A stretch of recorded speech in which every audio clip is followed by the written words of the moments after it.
Começando então a conversa 5 das 7 conversas transformadoras que a Sue Johnson propõe aqui no livro para nós.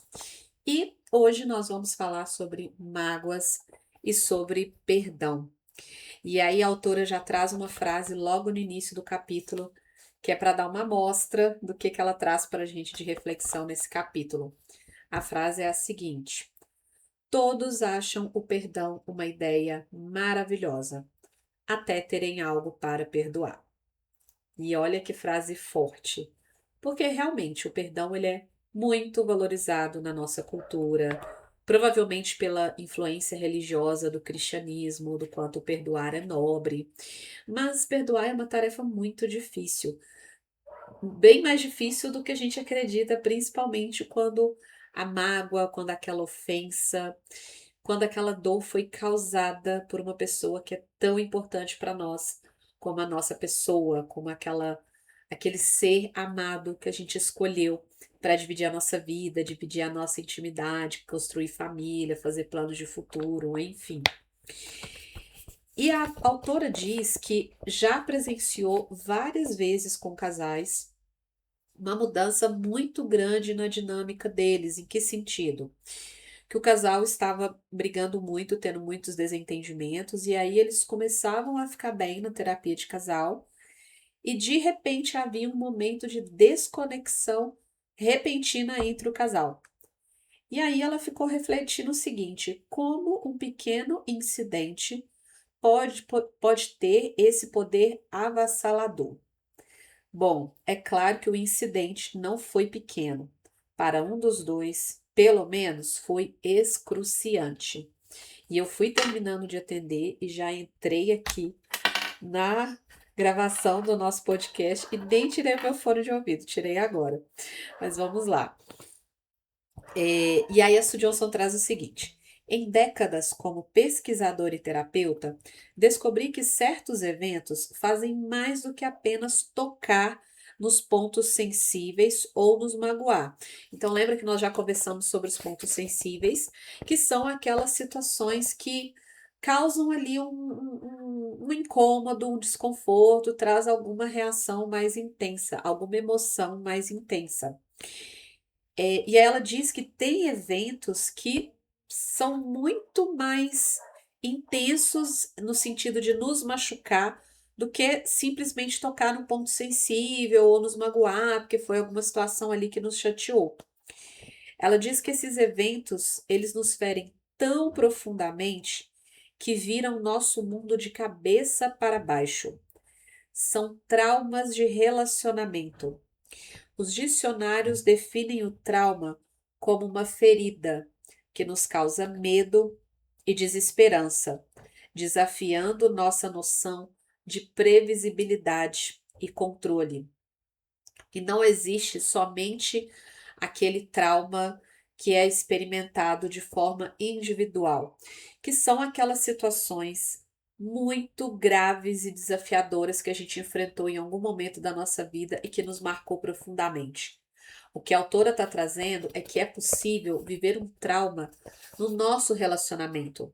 Ou seja, aquela situação traumática não foi algo que aconteceu ao acaso da minha vida, como por exemplo, eu sofri um acidente de carro, ou fui assaltada, ou sofri algum tipo de abuso, enfim.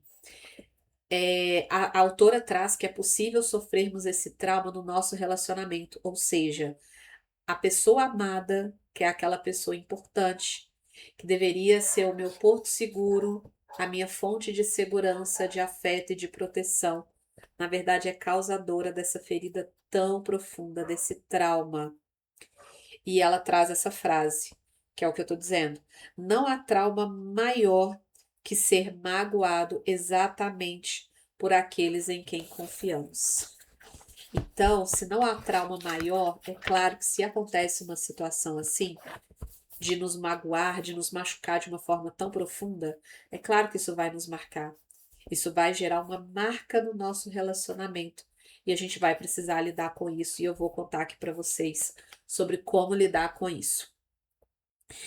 Existe um diagnóstico de transtorno mental, existe um transtorno mental que é estabelecido hoje, que está associado ao trauma, que é o transtorno de estresse pós-traumático, que inclusive é o transtorno que foi alvo da minha dissertação de mestrado. E tem alguns sintomas que são estabelecidos quando a pessoa sofre por esse tipo de transtorno, sintomas que a pessoa vai experimentar, que é hipervigilância. Então a pessoa ela fica muito alerta porque na mente dela é como se aquela situação traumática pode acontecer de novo a qualquer momento, então a pessoa acaba experimentando muita ansiedade também. Ela pode ter flashbacks, que são uma revivência daquela situação que aconteceu, vem imagens, lembranças da situação, como pensamentos muito intrusivos, então a pessoa está fazendo alguma coisa que não está nem um pouco associada com a situação traumática e podem vir essas imagens mentais, e aí a pessoa vai experimentar um sofrimento muito grande, porque é como se ela estivesse vivendo aquela situação de novo.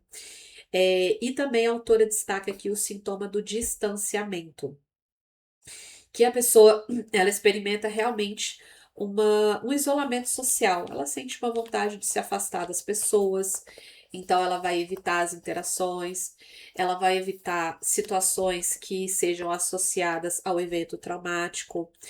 E ela fala que esses três sintomas, né, hipervigilância, flashbacks e distanciamento, são indicadores de um estresse traumático. E veja que ela não está dizendo necessariamente de um diagnóstico do transtorno, mas ela fala de que são indicações de que talvez tenha a presença de um estresse que é traumático. E o que que é o estresse, né? O estresse é um mecanismo do nosso organismo, do nosso corpo, que serve para facilitar a adaptação a uma situação diferente, a uma situação é, que foge daquilo que é o nosso normal, que é a nossa rotina. Então, a intenção do estresse é nos ajudar a nos adaptarmos a essa situação nova. Só que nem sempre esse estresse ele vem numa dosagem que a gente precisa. Muitas vezes ele vem numa dosagem alta e isso gera uma série de consequências físicas e mentais para o nosso organismo. E a gente vai vivenciar isso também quando há uma situação traumática no nosso relacionamento. E aí, Elcio Johnson traz o que que vai caracterizar um trauma no relacionamento. É aquele momento em que a falta de um apoio emocional no momento difícil. E ela diz que esse momento, essa falta de apoio emocional no momento difícil, pode ditar o tom de todo um relacionamento.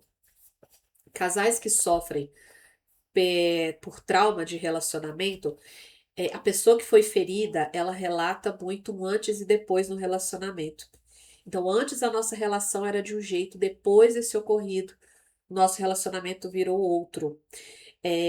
Então, é o que a Sue Johnson está dizendo, né? Que nesses momentos de trauma, e aqui ela está dizendo do trauma como esse momento em que eu estava vivendo uma situação difícil e não pude contar com o seu apoio emocional, pode realmente determinar o tom do relacionamento e mudar totalmente a dinâmica do casal.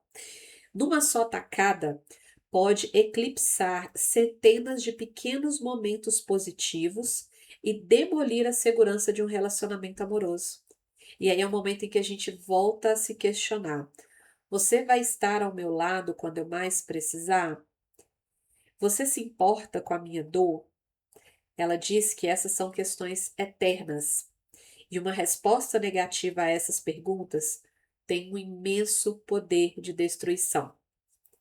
Então, se em algum momento você passou por uma situação muito difícil, que pode não ter a ver com o seu relacionamento, é, e aí você sentiu que não pôde contar com o apoio da sua pessoa, isso pode ter causado um efeito avassalador na conexão de vocês.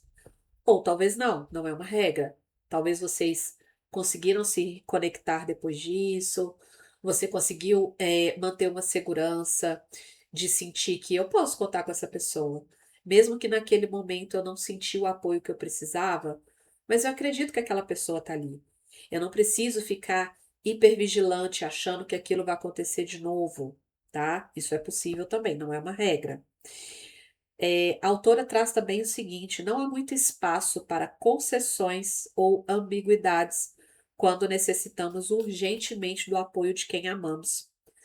Ou essa pessoa passa ou reprova no teste. É um momento que pode estilhaçar todas as nossas esperanças sobre o amor e sobre a pessoa amada, dando início a uma crise conjugal ou desgastando ainda mais um vínculo já frágil.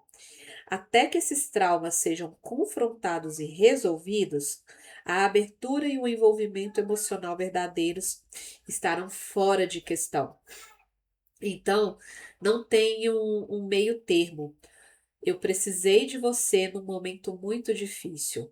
Ou você estava lá, ou você não estava. Então é isso que a autora traz aqui, que não tem espaço para ambiguidades quando a gente precisa urgentemente do apoio de quem a gente ama.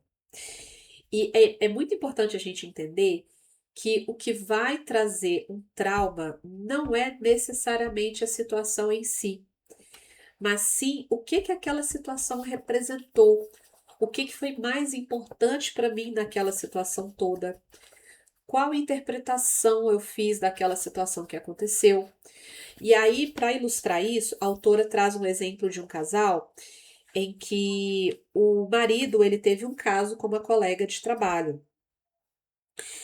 E aí a esposa diz o seguinte, que entendia que ele tinha se sentido negligenciado depois que os gêmeos nasceram, porque ele teve esse caso com a colega de trabalho logo depois que eles tiveram filhos.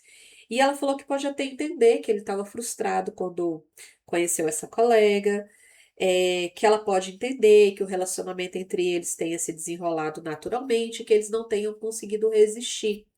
Então veja como até aqui, na fala dessa esposa, ela conseguiu entender por que que ele teve um caso com a colega de trabalho.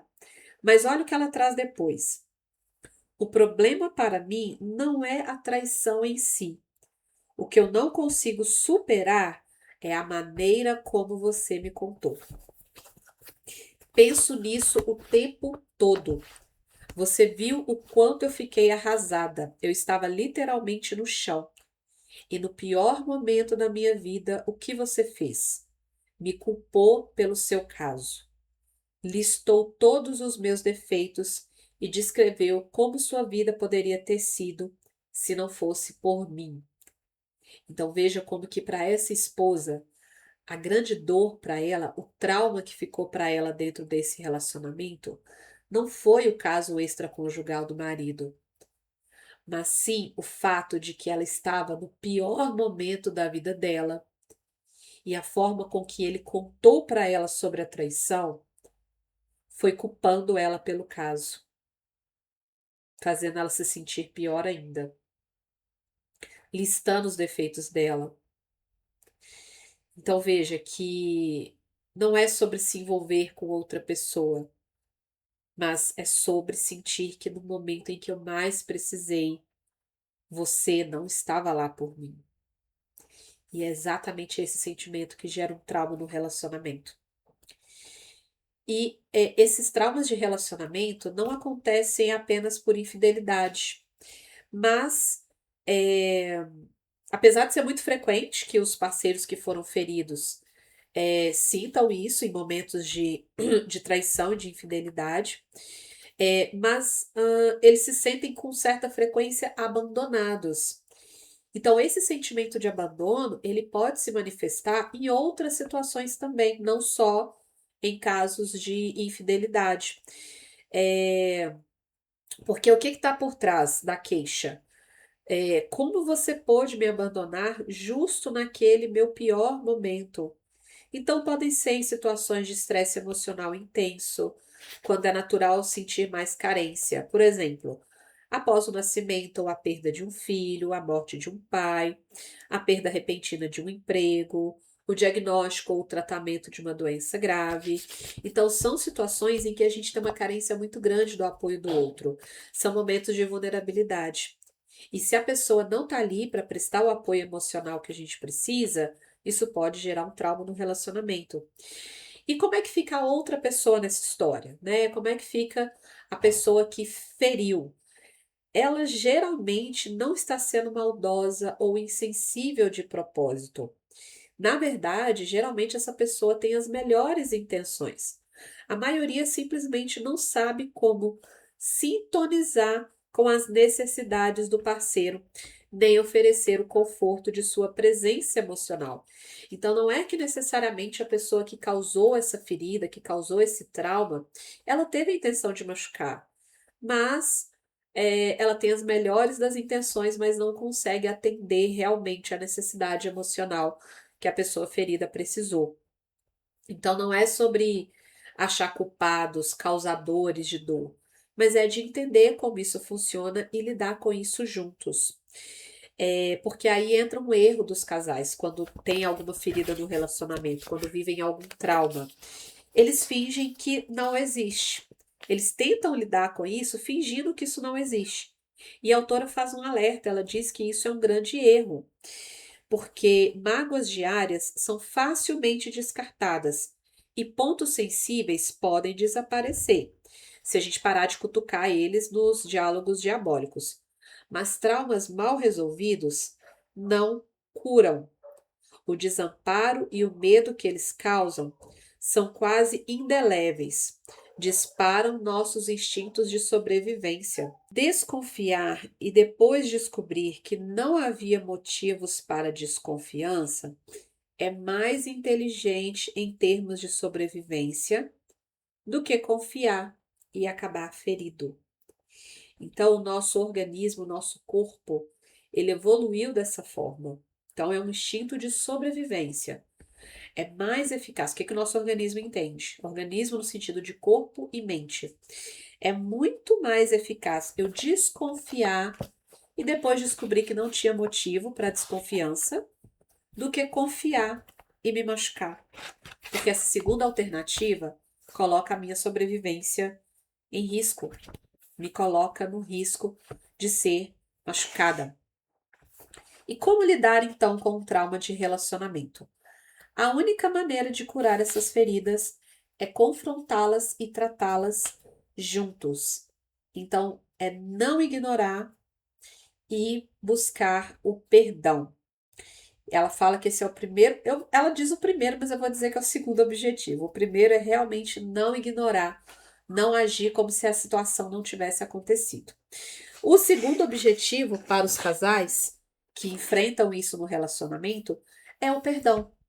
Assim como o amor, o perdão tem sido objeto de estudo de cientistas sociais. A maioria desses estudiosos fala do perdão como uma decisão moral. Abrir mão do ressentimento e perdoar a má conduta de uma pessoa é a coisa certa a fazer. Mas essa decisão por si só não recupera a confiança e o relacionamento. O que os casais precisam é de um tipo de conversa curadora que promova não apenas o perdão, mas a disposição a voltar a confiar. A confiança renovada é o objetivo final. E ela fala também sobre os traumas o seguinte: aprendemos que nem sempre esses traumas de relacionamento eles são óbvios e que o que é importante não é o acontecimento em si, mas as vulnerabilidades que ele causa. Para certas pessoas, um flerte pode ser mais destrutivo que um caso extraconjugal em alguns momentos. Também descobrimos que os casais podem sofrer traumas múltiplos e que quanto maior a quantidade de traumas, mais difícil é de recobrar a confiança. A lição primordial é que é preciso levar a sério a mágoa do parceiro. Então, não minimize a mágoa do seu parceiro de achar que foi uma situação muito boba, muito pequena, muito superficial. Então, ao levar a sério a mágoa do parceiro, você vai insistir e fazer perguntas até que o significado da briga fique claro, mesmo que para você o desentendimento pareça trivial e a mágoa exagerada. Então, é o que eu comentei agora há pouco, não é a situação em si que vocês precisam focar, mas sim no que aquela situação significou para a pessoa que foi ferida, para a pessoa que foi magoada. Então, se um flerte, uma conversa aparentemente simples no WhatsApp com outra pessoa, Foi algo que me magoou profundamente a ponto de gerar um trauma no meu relacionamento. Então, vocês vão precisar lidar com isso juntos, enfrentar a situação juntos. Às vezes, não sabemos o que é tão doloroso para nós num acontecimento específico, enquanto não o exploramos de verdade com o parceiro. E às vezes é muito difícil expor toda a nossa dor à pessoa que nos feriu. Mas a dor sempre faz sentido se a associamos a nossos medos e necessidades dentro da relação amorosa. Então, não é sobre a situação, de novo. É sobre o que a conversa no WhatsApp com uma outra pessoa fora da relação significou para mim. Significou que os seus desejos são prioridades e eu não. Significa que eu não sou importante. Significa que eu não posso contar com você nos momentos de necessidade. Então, é necessário fazer essas perguntas. Quais perguntas? O que significou para mim essa situação? O que essa situação me fez sentir? Fazer essas perguntas vai ajudar vocês a entenderem o que está na profundidade daquela situação que magoou. Principalmente se a situação parecer muito simples e muito superficial. E aí a autora traz 6 passos para o perdão. Quais são os passos da conversa perdoando mágoas? Primeiro passo: o parceiro magoado precisa falar sobre sua dor com o máximo de abertura e objetividade. Então, é dizer o que você sentiu, o que aquela situação despertou em você, focar em descrever a sua dor, como que essa dor afetou a sua sensação de segurança no relacionamento, tentando evitar o ímpeto de acusar o parceiro, por mais que isso seja difícil. Segundo passo, quem causou a mágoa se mantém emocionalmente presente, reconhece a dor do parceiro e admite sua parcela de culpa. Então, é um primeiro momento em que a pessoa que feriu permite que a dor da pessoa que foi ferida tenha um lugar dentro da relação. Ela precisa reconhecer que essa dor existiu. E eu sei que não é fácil fazer isso. Não é fácil estarmos no lugar de quem machucou a pessoa que a gente ama, a pessoa mais importante da nossa vida. Mas é um movimento necessário, porque ignorar essa dor não vai fazer ela se curar. Terceiro passo: o casal começa a reverter aquele momento de dor.